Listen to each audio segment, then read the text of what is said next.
Hello दोस्तों, good morning. I hope कि आप सभी लोग बहुत ही अच्छे होंगे और खूब पढ़ाई कर रहे होंगे। आज के इस वीडियो लेक्चर में हम लोग साम्य स्थिरांक किस प्रकार से नष्ट समीकरण से प्राप्त होता है ये पढ़ेंगे। ठीक है, हमने एक एग्जाम्पल के लिए वही जो है समीकरण ले रहे हैं, वही सेल ले रहे हैं जिनके बारे में हमने पहले से पढ़ा है। जिंक और कॉपर से बना हुआ। ठीक है, ये वाला। आप अगर इसमें से ध्यान से देखेंगे तो क्या हो रहा है, जिंक जो हो रहा है जिंक डबल प्लस में चेंज हो रहा है, और कॉपर कॉपर डबल प्लस से कॉपर में चेंज हो रहा है। और ये जो है सॉल्ट ब्रिज बना हुआ है, मतलब कि लवण सेतु। तो ये जो जिंक होता है, जिंक रॉड क्या होती है, ब्रेक होती है 2 इलेक्ट्रॉन्स और जिंक में। और ये जिंक डबल प्लस क्या होता है, एक्वस स्टेट में उसके सोल्यूशन में जाता है। 2 इलेक्ट्रॉन्स क्या होते हैं, ट्रांसफ़र होते हैं चार्ज, जिसकी वजह से करंट उसमें फ्लो करती है। और सी यू डबल प्लस प्लस जो सोल्यूशन में है वो आता है उस इलेक्ट्रॉन की वजह से, और उस पर एक्यूमुलेट होता है किस पर, इलेक्ट्रोड पर। तो आप देखेंगे जैसे जैसे सोल्यूशन में जिंक की मात्रा, ठीक है, जिंक डबल प्लस की मात्रा जैसे जैसे क्या होगी, बढ़ेगी, वैसे वैसे प्रोसेस क्या हो जाएगी, ये जो जिंक की रॉड है वो गलना शुरू हो जाएगी। और जब गलना शुरू हो जाएगी मतलब डिजॉल्व, मतलब वो क्या होना होगी, पतली होना शुरू हो जाएगी। तो जैसे जैसे तो वैसे वैसे इस ये प्रोसेस स्लो होती जाएगी। और तो फिर क्या हो जाएंगे, इलेक्ट्रॉन्स की मात्रा, इलेक्ट्रॉन्स का ट्रांसफ़र होने की मात्रा कम हो जाएगी। तो सी यू प्लस प्लस जो होंगे वो क्या हो जाएंगे, वो जो अक्यूमुलेट हो रहे हैं, जो इसमें मतलब जैसे जैसे प्रोसेस बढ़ेगी ज़्यादा से ज़्यादा इलेक्ट्रॉन निकलेंगे, और ज़्यादा से ज़्यादा कॉपर जो होंगे वो क्या हो जाएंगे, अक्यूमुलेट होना शुरू हो जाएंगे, रॉड पे आकर चिपकना शुरू हो जाएंगे। मतलब ये रॉड मोटी होती शुरू जाएगी, मोटी होती जाएगी और ये पतली होती जाएगी। तो होगा क्या, जो इसके जिसमें ये डिप किया गया उसमें जो सी यू प्लस प्लस है वही जो आ रहा है, वहाँ पर इसकी मात्रा डिक्रीज़ हो जाएगी। मतलब जैसे जैसे जिंक प्लस की मात्रा सोल्यूशन में क्या हो रहा है, जैसे जैसे पतला हो रहा है ये खूब, वैसे वैसे ये मोटा हो रहा है। तो यहाँ पर जिंक की मात्रा इसके सोल्यूशन में ये ब्रेक होकर, ये रॉड ब्रेक होकर ये इसमें इंक्रीज़ हो रहा है। और वैसे वैसे ये वाली रॉड क्या हो जाएगी, इससे यहाँ से कॉपर इस पर आके एक्यूमुलेट होते जाएंगे, मतलब ये पतला होता जाएगा, ये मोटा होता जाएगा। तो यहाँ पर डिफिशियंसी होगी, मतलब कमी हो जाएगी, यहाँ पर इंक्रीमेंट।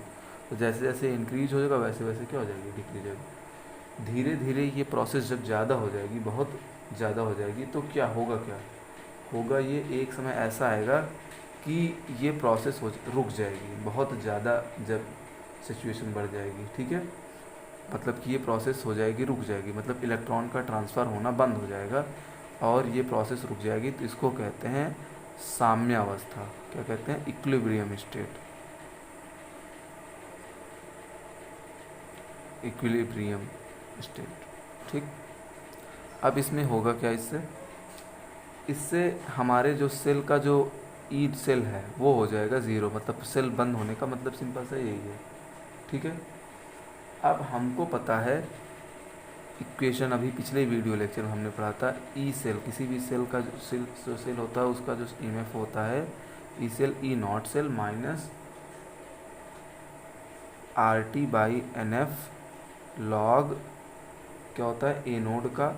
तो यहाँ पर हमारा क्या है, हमारा zinc plus plus upon cathode का कॉपर प्लस प्लस और बेस का ई।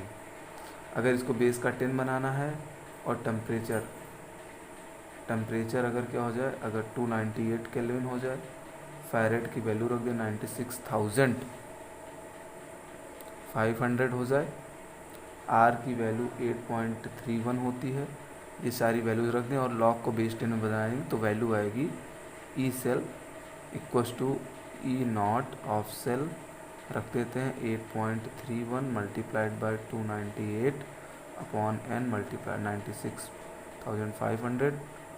और लॉग ई में बदलने के लिए होता है, जैसे लॉग ई है, अगर इसको लॉग 10 में बदलना है तो 2.303 से मल्टीप्लाई करना होता है। तो मल्टीप्लाई करिए 2.303 log Z N plus plus plus C U plus plus, ठीक, और बेस का 10।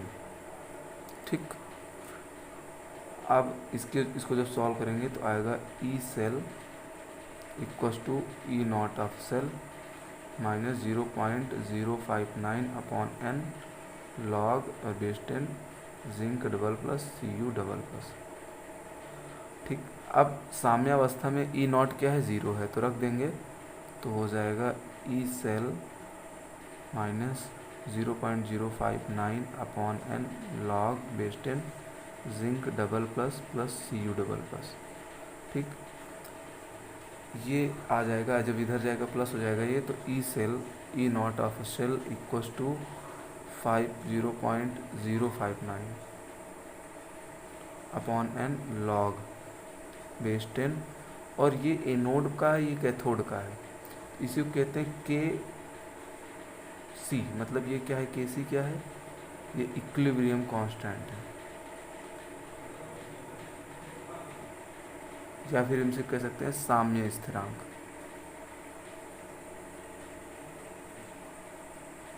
ठीक है, तो साम्यावस्था में जिसमें क्या हो गया, ई सेल क्या है, जीरो है, तो ये फार्मूला बनेगा, और ये के सी क्या है, यही है साम्य स्थिरांक। आपसे किस प्रकार के प्रश्न पूछे जाएंगे, कैसे इसका उपयोग होगा, अब हम इसको आगे समझते हैं एक न्यूमेरिकल के माध्यम से। ठीक है, देखिए, एक आपको क्वेश्चन दिया गया उदाहरण के लिए कि कोई एक सेल है और इसमें संभवतः यही क्वेश्चन में आ गया है। ठीक, Cu प्लस प्लस Cu, यहाँ पे देखिए, आप दोनों देख लेंगे, उससे कोई मतलब नहीं, क्योंकि हम दोनों का रिडक्शन लेते हैं। इसमें ई नॉट जो सेल होता है वो 1.1 वोल्ट होता है, इसको आपको पहले से पता है, इसमें दिया है। टेम्परेचर 298 केल्विन दिया है, टी की वैल्यू, तो मतलब ये 0.59 वाली वैल्यू हमारी काम करेगी। ठीक है, जिसमें हमको ये बताया गया है कि ये एट इक्विलिब्रियम है, मतलब साम्यावस्था में है। ठीक है, तो हमको फार्मूला पता है, E cell equals to E naught of cell minus 0.059 upon N log K E Q, यही वैल्यू पूछा गया हमसे, और बेस क्या है, 10 है।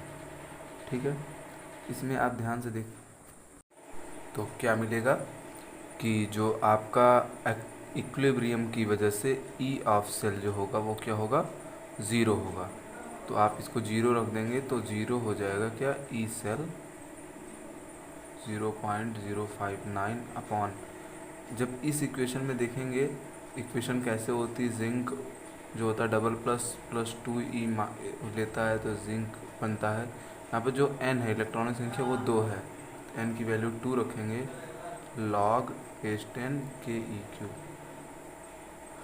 इसकी वैल्यू हमको 1.14 वोल्ट है। अच्छा, ये इधर जाएगा, धनात्मक हो जाएगा, 0.059 upon 2 log base 10 K E Q, मतलब कांस्टेंट ऑफ इक्विलिब्रियम। ये हो गया 1.1, E cell E naught cell बचेगा, इसकी वैल्यू 1.1 है, ये गुणा है, भाग है, इधर गुणा हो जाएगा, ये गुणा है तो भाग हो जाएगा, log 10 के ई क्यू, ठीक, equals to 1.1 multiplied by 2 upon 0.5059। ठीक, इसकी वैल्यू आएगी, आप सॉल्व करेंगे, आएगा 37.288। आप कैलकुलेटर से या फिर गुणा भाग आप कर सकते हैं, log 10 के ई क्यू। आप एंटी लॉग लेंगे, तो एंटी लॉग का मतलब होता है लॉग का उल्टा करना, मतलब लॉग से लॉग कैंसिल हो जाएगा, ऐसे लिखेंगे एंटी लॉग, किसका, इसका, log base 10 K E Q. ठीक है, बराबर एंटी लॉग, दोनों साइड का एंटी लॉग लिए हैं, किसका एंटी लॉग, 37.28। ठीक, इसका कोई दिक्कत नहीं। अब देखिए, इसका एंटी लॉग लॉग हो जाएगा कैंसिल एक दूसरे से, तो बचेगा क्या, केवल के ई क्यू। इसमें जो डिजिट्स होते हैं इसको लिख सकते हैं, जो पॉइंट के बाहर है उसको 10 की पावर में लिख सकते हैं, 10 की पावर 37, और ये करीबन 0.3 के आसपास होता है, और एंटी लॉग 0.3 का होता है 2, तो के ई की वैल्यू आ गई 2 इंटू 10 की पावर 37। ठीक है, तो कांस्टेंट एट इक्विलिब्रियम ये हमारा आएगा। इस तरीके से सॉल्व करते हैं। कैसे लॉग और एंटी लॉग को सॉल्व करते हैं आगे आने वाले वीडियो में हम आपको बताएंगे किस तरीके से आता है, बट इस क्वेश्चन में हमको ए के ई क्यू की वैल्यू निकालनी थी, तो हमने निकाल कर देख लिया।